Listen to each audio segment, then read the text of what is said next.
Donc ça va, l'histoire, le roman? On pourrait développer ça de plein d'autres façons, hein, mais je veux aussi vous le montrer après. Si on a le temps. Donc, dans l'histoire familiale, rien ne se perd. Tout se paie et se répare. On pourrait dire rien ne se perd, tout se transforme, hein, comme disait l'autre. Et nous on dit rien ne se perd, tout se paie et se répare. Au fond, ce qui ne peut pas être traité là maintenant va être transmis aux générations suivantes pour tenter d'être réparé, traité ou vengé. Vous avez lu ça, hein, dans les romans et les générations. On va voir que tout ce qu'on parle là sur les transmissions, ça parle de la famille et pas seulement. Ça parle aussi des patrimoines régionaux. Ça parle. J'ai relu il y a quelques années un livre sur les vendetta, par exemple. Hein, on va retrouver le mécanisme identique, hein, sur les loyautés, les transmissions, l'histoire, etc. Alors, ce qui va nous permettre à nous d'entrer dans l'histoire, c'est le génogramme. Le génogramme est un travail que je vais vous présenter tout à l'heure, promis. Voilà. Le génogramme, c'est une représentation. Un géno, ça vient du grec. Un géno, ça parle de la race. Géno, c'est la race, en grec. Et gramme, c'est le signe écrit. Donc le génogramme, au fond, on va mettre des ronds, des carrés, vous allez voir tout à l'heure. Au fond, c'est une manière de représenter l'histoire familiale. Mais de le mettre devant nos yeux, c'est très important. Parce que très souvent, on réfléchit dans sa tête à l'histoire familiale. Mais au moment où je pense à ce que ma mère m'a dit, je ne pense pas à ce que mon père faisait. Quand je l'ai sous les yeux de ce que ma mère m'a dit, de ce qu'était ma grand-mère, je vois comment mon père, lui, la famille dans laquelle il est né. Donc on va voir que la représentation du génogramme est un support, c'est rien d'autre que ça, mais intéressant, parce qu'il nous met sous les yeux l'ensemble de l'histoire en même temps.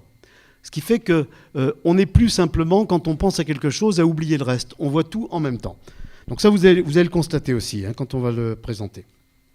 Donc c'est une représentation iconique. Alors, ça n'est pas l'arbre généalogique. Hein. On n'est pas loin de la généalogie. On sait que la généalogie, en France et en Europe, a fait des bonds de géants. On peut se demander pourquoi, d'ailleurs. Hein. On peut penser que beaucoup de gens, à travers la passion et l'intérêt pour la généalogie, vont rechercher ce qu'on ne leur a pas dit, vont rechercher les blessures familiales, vont rechercher les secrets. Alors le problème, c'est que la généalogie ne permet pas toujours de l'atteindre. Des fois, oui. Au détour, des fois, d'un certain nombre de naissances, d'abandons, on commence à retrouver de l'histoire. Mais la généalogie, elle s'intéresse surtout à la recherche des origines. Le génogramme, lui, s'intéresse à la recherche de l'histoire transmise. Donc, la généalogie, on va remonter le plus loin possible. Et ça peut être passionnant. Le génogramme, on va remonter qu'à 4 générations. Alors, quand je dis 4 générations, par exemple, si moi, je me mets moi avec ma femme, mes enfants, ma sœur, une génération, enfin avec mes enfants, ça fait 2. Mes parents et leurs frères et sœurs, c'est une 3e génération.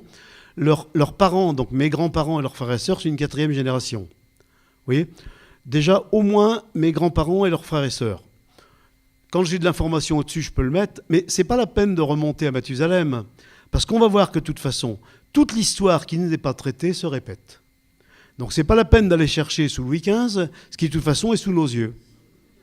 Hein, c'est des expériences. Je me rappelle une conférence que je faisais à Nantes comme ça, juste avant la conférence, une dame était venue me voir et me dit « Vous allez sans doute parler de généalogie et de génogramme ?» Je dis « Oui, probablement. » Et elle m'explique qu'elle était intéressée parce qu'elle faisait depuis des années du travail généalogique.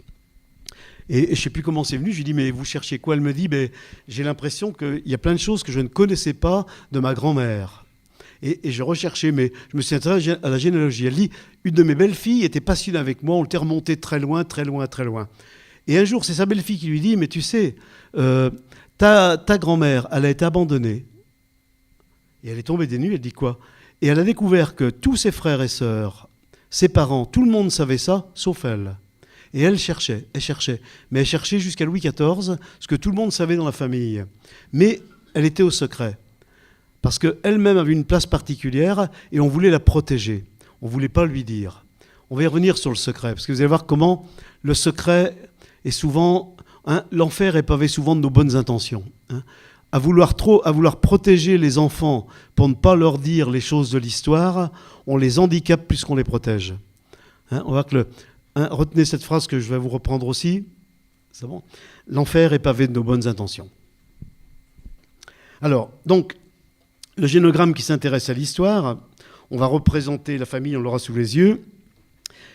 Et c'est entrer dans cette histoire et dans ce génogramme qui va nous permettre d'entrer dans le roman pour aller chercher des éléments. Parce qu'au fond, l'histoire, si on regarde l'histoire, il n'y a pas beaucoup d'éléments objectifs dans l'histoire. Hein. Les éléments objectifs de l'histoire, c'est les dates. Les dates. C'est un certain nombre d'événements précis, mais qui sont datés le plus souvent. Parce que beaucoup d'autres événements font autant partie du roman que de l'histoire. Moi, dans ma famille, par exemple, si je demandais à ma mère, à moi, maman, je n'ai pas connu ma grand-mère paternelle, de quoi est-elle décédée ? Ma mère me disait, oh mon petit gars, tu sais, ta grand-mère, elle n'était pas toujours marrante, elle a beaucoup souffert, mais quand même, elle buvait beaucoup, elle est décédée d'une cirrhose du foie. Ouf ! Et je demandais à ma tante Madeleine. La tante Madeleine, c'était la jumelle de ma mère. Et elle, c'était comme on disait dans ma famille, moi, elle, c'est la fille des villes, et ma mère, c'est la fille des champs. Et donc, je demandais à la tante Madeleine, que j'aimais beaucoup, et je disais, tante Madeleine, tu sais de quoi est décédée ta mère ? Elle me dit, oh mon petit gars, tu sais, ta grand-mère, tu l'as pas connue, mais c'était une brave femme, elle a beaucoup souffert, tu sais. Bon, elle a fait ce qu'elle a pu, mais c'était vraiment une sainte femme. Je lui dis, oui, mais de quoi est-elle décédée ? Elle me dit, oh, je ne sais pas bien, tu sais, mais je pense que c'est un cancer du foie. Et je lui dis, oui, mais maman dit que c'est une cirrhose du foie. Elle me dit, oh non, mais ta mère, tu sais, dit ça parce qu'elle avait eu beaucoup de difficultés avec elle. Donc, non, elle buvait bien un petit verre comme tout le monde, c'est pour se donner du courage le soir. Mais non, tout ça. Vous voyez, c'est-à-dire qu'au fond, les gens racontent toujours l'histoire qu'ils se construisent de leur point de vue. L'histoire est toujours une construction qu'on fait en fonction de la façon dont on regarde les choses. C'est pour ça que ça va être intéressant, quand on rentre dans l'histoire et qu'on s'y intéresse, à l'interroger des personnages différents. Parce que, et l'important n'était pas que ma tante dise la vérité, ma mère le mensonge, ou le contraire, on s'en fout. L'important, c'était qu'elles me disaient chacune quelque chose d'essentiel. En parlant de leur mère et du décès de leur mère, elles me parlaient de leur relation à leur mère. Et au fond, en me parlant de la relation à leur mère, c'est ça qui me permettait, moi, de quitter les lunettes que ma mère m'avait mises sur les yeux. Parce que les lunettes que ma mère m'avait mises sur les yeux, elle m'avait dit, tu sais, mon chéri, la vérité du monde, la vérité de l'histoire, c'est que ta grand-mère paternelle était alcoolique et décédée d'une cirrhose du foie. Elle me disait aussi, tu sais, mon chéri, la tante Margot, c'était sa sœur aînée, c'est une putain et une salope. Excusez-moi, hein. Et moi, je la connaissais pas, bien sûr. Je dis, ah bon, maman, mais pourquoi tu dis ça ? Oh, tu sais, elle a fait vraiment des tours pendables. C'est une femme qui est pas intéressante. Alors moi, je savais que j'avais des cousins, mais je la connaissais pas plus. Alors, quand j'ai commencé à travailler mon génogramme, je me suis dit, quand même, je connais pas la tante Margot. Il faudrait que j'aille voir la tante Margot. Je me dis, oui, bon, mais la tante Margot, alors... Parce que ma mère avait quand même les coordonnées. Elle avait l'adresse. Donc un jour, j'ai réussi à avoir l'adresse. Elle me dit, oui, oh ben, tu peux faire ce que tu veux. Hein. Si tu veux aller voir la tante Margot, tu fais comme tu veux. Hein. Tu es libre. Hein. Vous entendez ? Bien sûr, j'étais libre. Et alors, j'ai mis 2 ans à aller la voir. Donc oui, j'étais très libre. Et d'ailleurs, quand j'avais été voir Virginie Satir, elle me dit, André, tu connais pas la tante Margot ? Ben, j'ai dit non, je n'ai pas été la voir encore. Elle me dit, ah bon, pourquoi ? Ben, je dis, ben, je sais pas, j'ai pas le temps, tu sais, je suis très pris par le boulot. Bon. Et elle me dit, oui, mais et quoi encore ? Ben, je lui dis, pas facile, tu sais, je la connais pas. Et puis je me dis des fois, mais si je l'appelle au téléphone, puis je dis, c'est tante Margot, est-ce qu'on pourrait se rencontrer ? Elle va me dire, non, mon petit gars, on se connaît pas, je veux pas te voir. Alors Satir me disait, André, évidemment, si tu te dis quand tu veux aller la voir, elle voudra pas me voir, c'est sûr que c'est plus simple que tu lui téléphones pas. Hein ? Puis après, elle me disait, mais pourquoi je veux vraiment pas aller la voir ? Puis je disais, mais je veux pas la voir parce que j'ai peur. Parce que si je vais la voir, qu'est-ce que ma mère va en penser ? Puis après, je me suis dit, attends, André, t'as quand même 28 ans maintenant. Tu peux quand même faire ce que tu veux, hein. Alors, je me suis dit, bon, qu'est-ce que je fais ? Je lui dis que j'y vais ou je lui dis pas que j'y vais ? Je lui dis, non, je peux pas lui faire ça dans le dos, quand même. Alors, j'ai été voir ma mère, je lui ai dit, maman, je vais aller voir la tante Margot. Tu fais ce que tu veux, mon petit gars, tu fais ce que tu veux. J'ai encore mis 6 mois avant de prendre le téléphone. Et quand j'ai été prêt, j'ai pris le téléphone, j'ai appelé, parce qu'il y avait le numéro, et j'ai dit, allô, bonjour, je suis André Chemin, le fils de Jeanne. Vous êtes bien ma tante Margot ? André, le fils de Jeanne, mon petit gars, ben on se connaît pas. Et j'ai eu un rendez-vous avec tante Margot qui m'a présenté mes cousins et cousines et qui m'a raconté l'histoire de son point de vue à elle. De son point de vue. Et son point de vue à elle n'était pas du tout le même que celui de ma mère, forcément. Mais c'est important. Parce que quand je suis revenu du point de vue, ma mère m'a dit « Alors, t'as vu ce que je te disais ?» Ben, j'ai dit « Maman, non, j'ai juste vu que la tante Margot, tout comme toi, a vécu des choses pas faciles avec votre mère, que ça n'a pas été toujours marrant, que elle t'est l'aînée et toi t'étais dans les dernières, ça n'a pas été facile, vous n'avez pas le même point de vue. Oui, mais t'as quand même bien vu qu'elle raconte n'importe quoi. » J'ai dit « Maman, non, moi ce que tu me dis, c'est bien, puisque tu me le dis et j'ai pas de raison de ne pas te croire, mais elle dit pas les mêmes choses que toi, ça me paraît intéressant aussi. » Ah bon? Ah bon? Alors elle était un peu paniquée, mais elle me dit « Mais qu'est-ce qu'elle t'a raconté sur moi ?» Maman, le plus simple, ça serait que tu lui téléphones et que tu ailles la voir toi-même, quoi. Mais et au fond, c'est important cette démarche, parce que après la tante Margot, j'ai dû la revoir 2 ou 3 fois, puis je l'ai plus revue, parce que j'avais 30 ans, j'ai plus d'histoire avec elle, j'ai pas grandi avec elle. Mais par contre, c'est extrêmement important. Ça veut dire que ma mère m'avait mis des lunettes sur les yeux. Et elle m'avait dit, l'histoire familiale, mon chéri, c'est celle-là. Voilà les lunettes, tu dois les voir à travers les yeux qui sont les lunettes que je t'ai mises sur les yeux. Le travail à faire pour aller dans l'histoire, c'est au fond poser ses lunettes et aller regarder l'histoire pour se créer des lunettes à sa propre vue. C'est partir de la myopie ou de la presbytie. Vous voyez, c'est recomposer des lunettes à sa propre vue. Donc, ça ne veut pas dire que dans l'histoire, tout est vrai, que je me reconstruis. Mais au fond, c'est moi-même aller voir pour pouvoir prendre les différents éléments et reconstruire une histoire qui m'appartient et qui est mon histoire et qui prend en compte aussi bien les pleins que les déliés, aussi bien les bonnes que les mauvaises choses. Puisque de toute façon, il y en a toujours et ce n'est pas dramatique. Ça va vous... Donc, le génogramme va nous servir à ça. C'est-à-dire, en fait, il nous sert surtout à sortir de la version officielle. Il nous sert surtout à sortir de la pensée unique. Le travail transgénérationnel, c'est sortir de la secte familiale. Pour commencer à ouvrir un peu notre monde et à se dégager de tout ce qu'on nous fait encore porter. C'est trier sa valise, trier, laisser, pas régler des comptes, trier les comptes. Alors, bon, il y aura des choses à dire encore sur le génogramme, peut-être qu'on aura le temps ou pas. Puisque des fois, des gens... Si, j'ai un petit poème que j'aime bien. Parce que des fois, les gens disent, oui, mais alors l'histoire, c'est parce qu'il y a une vérité de l'histoire. Non, il n'y a pas de vérité de l'histoire. L'histoire, c'est ce qui se déroule, c'est ce que je construis. Et il y a différentes façons de construire l'histoire selon qui la regarde. Cela dit, à condition de la construire avec des éléments identiques, entre autres sur les dates. Moi, je suis né à telle date, j'ai grandi dans telle ville, ça c'est de l'histoire. D'accord ? Et rien que le regard de ça, des gens qui sont décédés à telle date, de tels événements, là on rentre dans l'histoire qu'on peut vérifier. Et l'histoire se construit à travers ça. Oui, ce que j'avais gardé pour vous, c'était... l'histoire, c'est pas la recherche de la vérité. Et alors, j'avais trouvé un petit poème, alors quand je ne sais pas d'où il vient, je dis, comme dit le poète breton, « Si la vérité est au fond d'un puits, il faut être un sot pour aller la chercher. » C'est beau, hein ? On dit ça en Bretagne.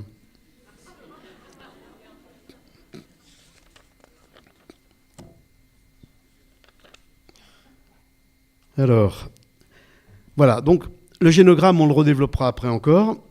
Et je voudrais passer un peu de temps maintenant à vous parler de la transmission. Donc on voit, il y a une histoire, comment rentrer dans l'histoire pour sortir du roman, comment se reconstruire ça, l'héritage qu'on nous donne, mais qui nous est transmis. Et ce qui est intéressant, c'est de voir comment se passe cette transmission, comment toutes ces choses-là sont rendues, par quel procédé, par quel moyen. Alors, plusieurs personnes importantes ont travaillé sur le génogramme.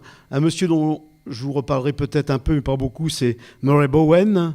Bowen était un psychiatre et psychanalyste américain qui, à un moment donné, s'est dit, mais si je veux comprendre quelque chose à la psychose, je suis obligé d'accepter l'idée qu'elle se construit sur plusieurs générations. C'était un psychanalyste, un médecin psychiatre qui travaillait à l'époque et qui se rendait compte comment il était souvent dans des impasses avec la maladie mentale et qui a commencé à voir au fond comment c'est des choses qui se construisent. Et il a commencé, lui, à s'intéresser à lui-même en se disant, mais quelle différence essentielle y a-t-il entre les familles que je rencontre et la mienne? Et Bowen, c'est pour ça, quand je plaisante, je dis Bowen, pour moi, c'est le Freud du génogramme, du transgénérationnel. Parce que Bowen a commencé à se dire, si je veux, moi, comme médecin psychiatre et comme soignant, travailler avec les familles pour les aider à regarder cet héritage, ça supposerait-il déjà que je regarde ma propre famille et mon propre héritage? Et Bowen a commencé, lui, à faire tout ce travail pour lui-même. Et c'est de là qu'il a commencé à dégager un certain nombre de concepts importants, comme les concepts de différenciation, disant justement, pour me différencier, c'est-à-dire pour atteindre une dimension adulte, une personnelle, l'identité, au fond, ça va nécessiter tout un travail de différenciation de l'histoire familiale. Il dit, ça ne se fait pas juste comme ça, en se disant, oui, mais la famille, c'est bon, hein, j'en ai fini, j'arrête. Non, non, la famille, ça se traite. C'est ce qu'on disait tout à l'heure sur l'héritage. C'est pas comme ça en disant, j'ai fini, j'en ai fini. C'est quelque chose qui se travaille. Bowen raconte, dans un de ses écrits, il disait, quand j'étais enfant, souvent j'étais pris dans le conflit de mes parents. Bowen disait, ma mère souvent m'utilisait pour dire du mal de son mari. Bon, et j'ai été pris souvent dans un triangle. Vous voyez, c'est l'un m'utilise contre l'autre. Mais il dit, j'étais enfant, ça allait, etc. Mais il dit, quand j'ai commencé à grandir, et après je suis devenu adulte, puis après médecin, ma mère m'appelait toujours régulièrement. Mais tu sais, mon chéri, je ne veux pas te déranger, je sais que tu es très pris, mais c'est ton père, il est encore pas marrant, il m'a fait ci, il m'a fait ça. Alors Bowen dit, je voulais me dégager de ça, je m'en rendais bien compte, j'étais toujours pris dans ce triangle de ma mère qui m'utilisait contre mon père. Et il lui dit, maman, je ne suis pas ton thérapeute, fais quelque chose, moi je ne peux pas. Et il dit, j'ai bien été obligé de découvrir au bout de 5-6 ans que ce n'est pas parce que je voulais m'en dégager que j'étais dégagé. Il dit, ma mère continue à m'appeler. Mais mon chéri, tu sais, je sais que tu es très très pris, hein, tu as beaucoup de travail, je sais bien, tu as encore des conférences à faire, je ne veux vraiment pas t'embêter, tu sais. Et puis, je sais bien, tu n'es pas mon thérapeute, mais je voudrais quand même te dire... Il dit, le problème, c'est que je ne raccrochais pas.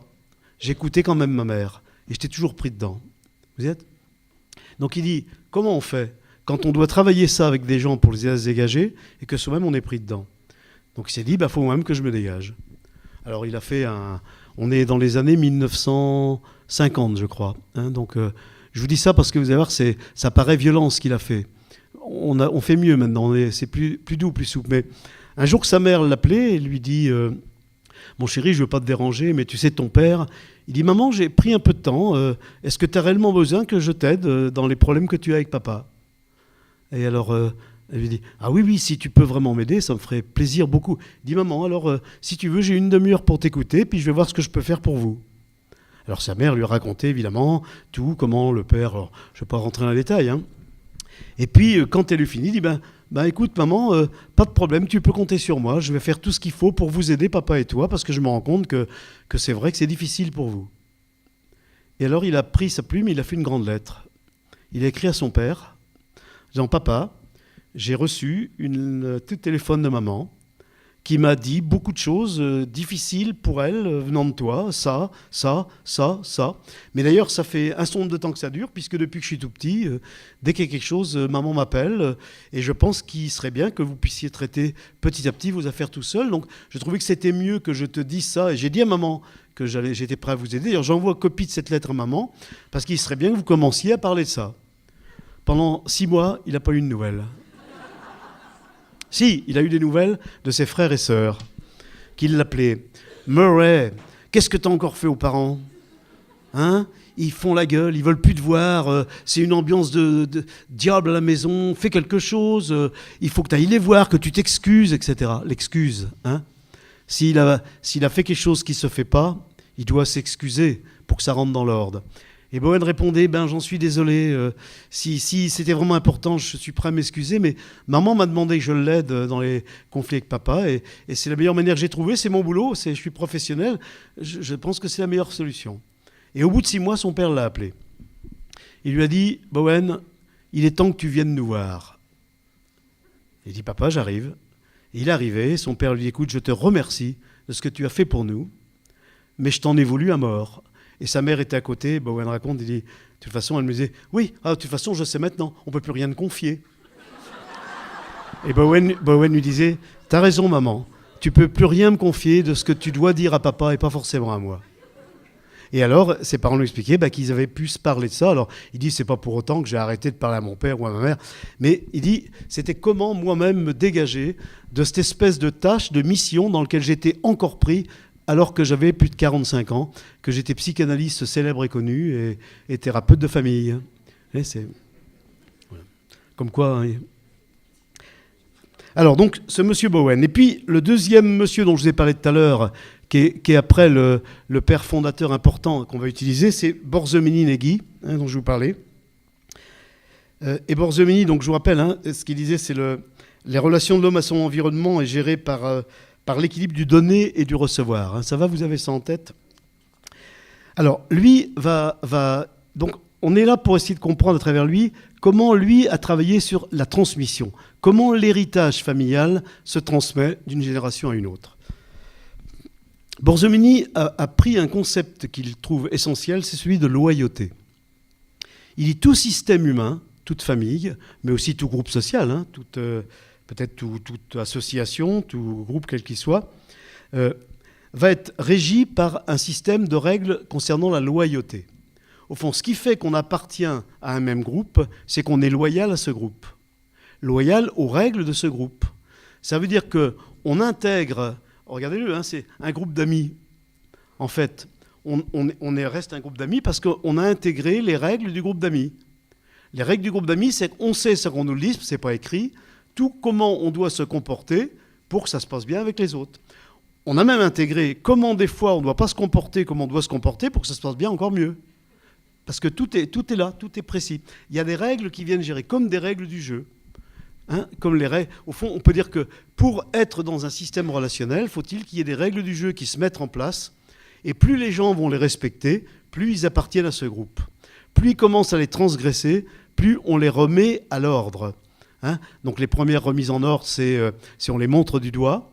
Et après, comme dit Owen, tu dois t'excuser. Et après, on peut éventuellement les punir ou les exclure. Des fois, il s'exclut tout seul, des fois, il quitte le groupe.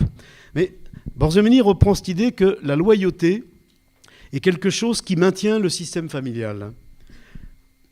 Alors, la loyauté, il dit, c'est un système relationnel qui passe par une internalisation. Ça va, hein, on internalise, on fait sien les attentes et les règles et une fidélité inconditionnelle à les respecter. C'est-à-dire, ce qui va maintenir la famille comme tout groupe social, c'est des règles relationnelles de loyauté pour lesquelles chacun des individus va y être fidèle et loyal. Borzomini va même plus loin. Il dit « Le fait même d'avoir reçu la vie me confère une dette éthique qui est une loyauté existentielle. » Vous me suivez ?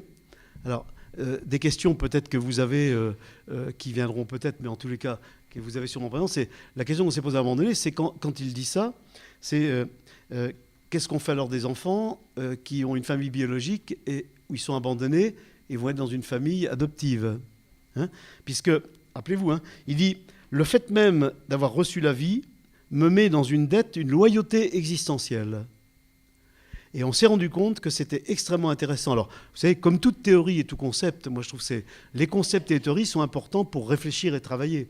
Les théories ne sont jamais des vérités du monde. C'est une construction à un moment donné qui nous aide à avancer dans notre travail. Et cette hypothèse-là, cette théorie-là, nous a beaucoup permis d'avancer, entre autres, sur le phénomène de l'adoption. Pour accepter l'idée que, oui, peut-être que quand un enfant avait reçu la vie de parents biologiques, il devenait redevable à ses parents biologiques, comme une loyauté existentielle. En tout cas, quand on a accepté cette idée-là, on s'est rendu compte que prendre ça en compte voulait dire qu'après, l'idée quand une famille adopte un enfant, c'est les aider à adopter un enfant et surtout permettre à cet enfant de les adopter. Je me suis rendu compte que la difficulté dans l'adoption, le plus dur, c'est pas qu'une famille adopte un enfant, c'est qu'un enfant adopte la famille. Et on a commencé à découvrir que plus la famille qui l'adoptait pouvait accepter que cet enfant pouvait avoir des dettes existentielles et les respecter, moins l'enfant était dans un conflit de loyauté. Parce que sinon, l'enfant va être dans un conflit de loyauté entre les dettes existentielles de sa naissance et puis les dettes à la famille qui l'a adopté. Il va se trouver pris et coincé dans une espèce de micmac, de conflit de loyauté. Ça aussi, je vais vous en reparler tout à l'heure. Mais ça, c'est sûr. Alors, Donc, de toute façon, l'enfant sera toujours loyal à ses origines. Et on va même voir un peu plus loin tout à l'heure, c'est non seulement l'enfant va être loyal, mais s'il ne peut pas être loyal directement, visiblement, il sera loyal toujours de façon invisible. Donc, au fond, l'enfant sera toujours loyal à son groupe familial. D'accord ? Et s'il ne peut pas être loyal directement, parce que quelque part, ce qu'on lui demande est tellement ambigu et secret et tordu, lui capte ce qui est ambigu et tordu, et il est loyal à ce qu'on lui demande vraiment, pas ce qu'on fait semblant de lui demander. Donc certains enfants, on va le voir, peuvent être des enfants qui font les pires conneries, où on dit « quel enfant insupportable !» Et on va commencer à nous regarder que peut-être cet enfant est d'une loyauté essentielle à cette famille, parce que la mission qu'il a reçue, lui, c'est d'être le petit con de service. C'est celui qui fait chier le monde. C'est peut-être... vous voyez, donc ça, on va y revenir sur, effectivement, les loyautés visibles et invisibles. Alors, une manière d'entrer un peu plus dans ça de façon métaphorique, Borzomeni a amené un concept que moi j'aime bien, il parlait du grand livre des contes. L'enfant, quand il vient au monde, reçoit sur son berceau, il n'y a pas sur le berceau, mais le grand livre des contes. Et entendez le grand livre des contes, on pourrait dire c'est les histoires, les contes. Non, Borzomeni, lui, le grand livre comptable, le grand livre d'expertise comptable, dans lequel la famille tient le grand livre des comptes. C'est celle du donner et du recevoir. Et donc l'enfant venant au monde reçoit ce grand livre, donc il reçoit l'héritage, le patrimoine familial, donc il reçoit tout ce dont il va pouvoir bénéficier, tous les acquis de la famille, mais aussi il reçoit tout ce qu'il va devoir faire fructifier, exploiter, entretenir, mais aussi réparer, traiter, impayer. Il reçoit donc les bénéfices et les dettes. Le grand livre des comptes. Borzomeni dira même ce qui va permettre à l'enfant, à un moment donné, ou au jeune adulte, de pouvoir prendre son autonomie et de lui-même construire sa propre histoire, s'engager dans sa propre vie, maritale ou pas, créer sa propre famille, sa vie sociale, spirituelle et professionnelle, c'est parce qu'il aura fait à peu près le solde de ses comptes.